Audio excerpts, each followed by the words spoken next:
Bonjour, je voulais pour cette campagne électorale vous parler des transports. Nous sommes ici à la gare d'Artix, entre Pau et Bayonne, entre Pau et Orthez, sur une voie de chemin de fer que certains d'entre vous prennent peut-être tous les jours pour aller au travail, pour aller à l'université, pour aller au lycée, enfin pour se déplacer en Béarn.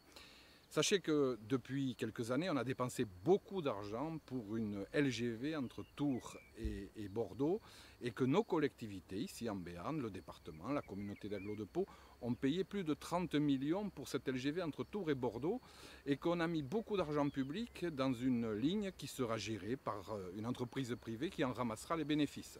Et la SNCF dit elle-même qu'elle risque de perdre de l'argent sur cette ligne entre Tours et Bordeaux. En fait, tout cela pour vous dire qu'on nous annonce que nous serons à 4 heures de Paris depuis Pau. En réalité, ça sera 4h20, ce qui n'est pas tout à fait la même chose. Et puis ce qu'on ne vous a pas dit, c'est qu'avec votre argent, on a investi de façon à ce que vous puissiez payer les billets un peu plus cher. C'est-à-dire qu'à partir du 1er juillet, pour aller à Paris, ça coûtera 10% plus cher. Et ça ne sera pas tous les jours 4h20, en tout cas pas pour tous les trains, puisque certains trains iront de Pau jusqu'à Bayonne, changement à Bayonne, et aller à Paris. Enfin bref, un aller-retour aux alentours de 200 euros. Ça commence à faire cher.